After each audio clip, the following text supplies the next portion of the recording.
Hey guys, Amna Nawaz here. There you have Sean Spicer leaving the daily briefing room. That is today's White House press briefing. Thanks for joining us because this is now your daily briefing breakdown. Joining me in Washington, ABC's political director, Rick Klein. Rick, happy Monday. How you doing, my man?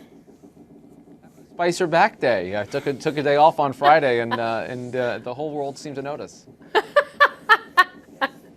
All of Twitter noticed, all of the media noticed, and he's back, and with a big smile on his face. So good for him.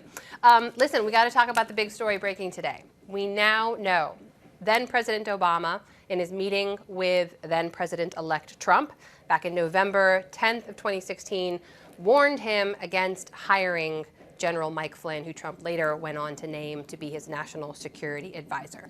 In context, how big a deal is that given this very convoluted timeline of General Flynn's career?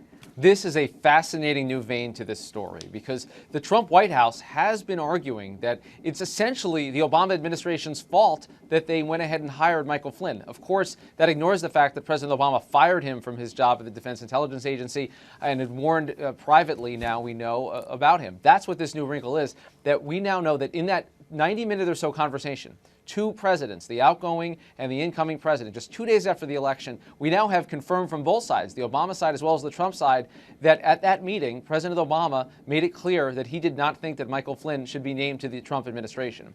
The Trump administration, the Trump White House, now admitting that conversation took place, but saying it was all about politics, and again putting the blame back on Obama. So this is an extraordinary president-on-president fight that gets to the heart of responsibility about a man who's come under increased scrutiny over his ties to Russia. And Amna, just about 45 minutes from now, we're going to hear from Sally Yates, who was for a period the acting attorney general.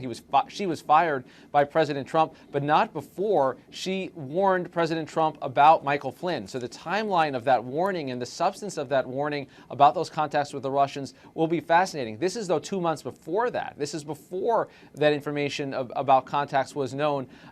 Some of the things that came up in wiretap conversations we've learned after the fact.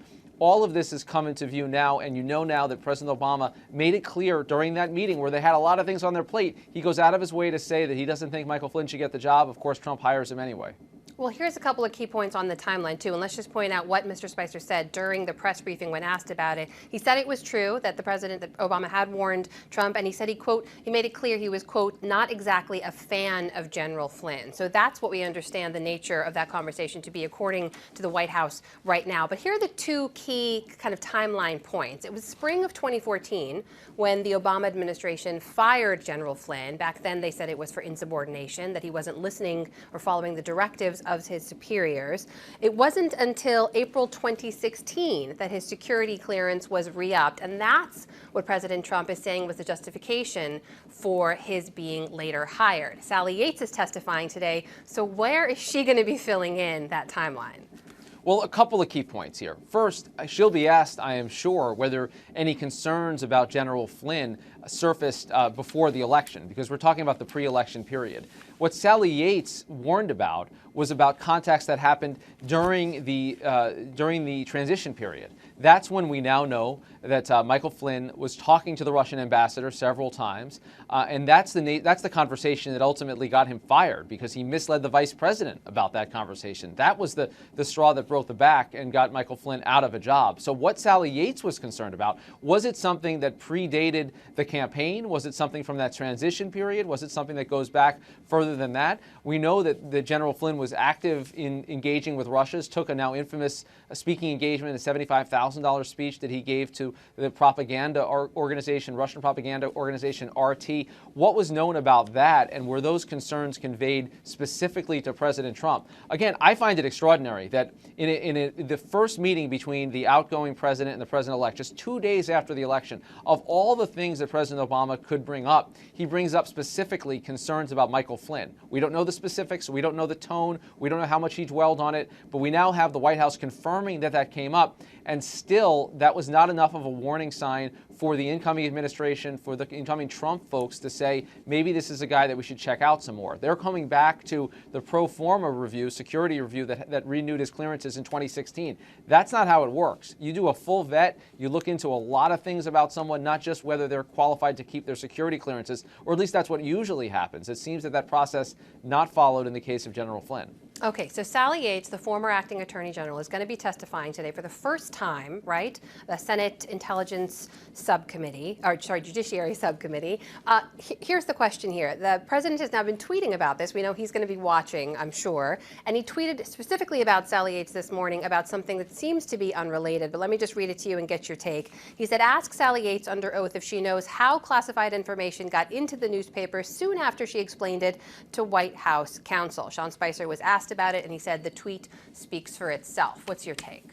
Tweets speak for themselves quite a bit when the Trump White House doesn't want to speak for what a tweet says. So that's one point. But this has to do now with the fact that Sally Yates, we now know, warned sometime in the first 10 days of the administration that Michael Flynn's public testimony on this, and as conveyed to the vice president, was not accurate. That in fact he did talk to the Russian ambassador about the topic of lifting sanctions. That's a potential legal violation. And of course, it's a potential break of trust, the bond of trust with the vice president. That again is what got him fired. So now the question is, how did that information become publicly known? Because all of these things were obtained by top secret court wiretaps. They're not things that would typically come out there. This is the president of the United States suggesting that Sally Yates or someone else in the holdovers of the Obama folks was leaking that information without any evidence. Of course, we don't have that evidence. I'm sure she'll be asked it now, particularly with the president putting it out there. But it's an attempt to muddy the water, if not intimidate Sally Yates as she's about to appear before Congress. And we're going to have full coverage of that testimony and hearing right here starting at 2:30 Eastern. So everybody stay tuned for that. Okay, a couple more topics I got to get you on before I let you leave. The travel ban and healthcare. First up, travel ban. It's a big day today in the afternoon. For the first time, right, an appeals court is going to be taking up, this is the 2.0 version of the travel ban. They're going to hear arguments from both sides. So what's at stake there? Well, a couple of points. First, a footnote. Sally Yates lost her job officially because she defied the president on the travel ban. She refused to enforce it. That got her fired from her job as acting attorney general and caused a big stir just there. That's just a coincidence that happens to be playing out today in the split screen. But yes, these are oral arguments in favor of travel ban 2.0, the watered down version of the original. You heard Sean Spicer there ask specifically, are there concerns about security? Because that was one thing that was said immediately. He didn't have an answer for that. Also, curiously, the courts have shown so far in considering this that they're taking President Trump's words very literally. And Cecilia Vega, our colleague at ABC, asked why, if you're not calling it a, quote, Muslim ban, does the president's own website, his campaign website, the official Trump website, continue to include that speech that called for the total and complete shutdown of Muslims entering the United States? Curiously, Sean Spicer's answer was that he doesn't answer for the campaign. You'd have to ask the campaign. To me, that's a really strange difference to set up. The president is the president. He said that speech. Either he stands by that statement or he does not. And again, the courts have shown so far that they did take those words to mean what they said, and that the intent of the travel ban is tied up in that original intent of the Muslim ban.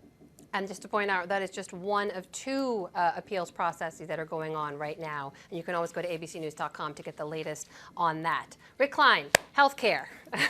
Members of Congress are back in their home districts now on recess. We've been hearing a lot about some of the town halls that they've been holding already. You would think that House Republicans would be on a victory lap of sorts, right? Is that what we're seeing? They're on defense, and they're getting questions, sharp questions from constituents about exactly what the healthcare law does. Now, you'd expect that. In any time that they go home. You're going to hear from opponents on the other side. But there's been an edge, there's been a tone to this that has, I think, some Republicans shaken in the early fallout. And Democrats are a lot happier about their political prospects all of a sudden. So I am struck by how much time Republicans are spending right now trying to explain what this health care bill does not do as opposed to what it does do. It's reminiscent to me of some of the problems in selling Obamacare back in 2010. But that is where they're leading with right now, and it's because of the publicity and the scrutiny that has been attached to some of the new provisions in particular, not just the fact that 24 million people fewer would have health care, not just the drastic cuts in Medicaid down the road, but also the fact that there are these waivers in place for states regarding pre-existing conditions. That has a lot of folks concerned. It prompted that Jimmy Kimmel monologue just last week, and that has Republicans playing a whole bunch of defense as the Senate just begins to dig in on their own version of this bill. And just as a point of clarification on that Senate process, do we have a timeline of how quickly that will be taken up? No, and it's not going to be quick. They have said, prominent senators have said they'll essentially start from scratch. They can't even begin the process until they get that long delayed now Congressional Budget Office score, another item of contention that members of Congress are hearing about.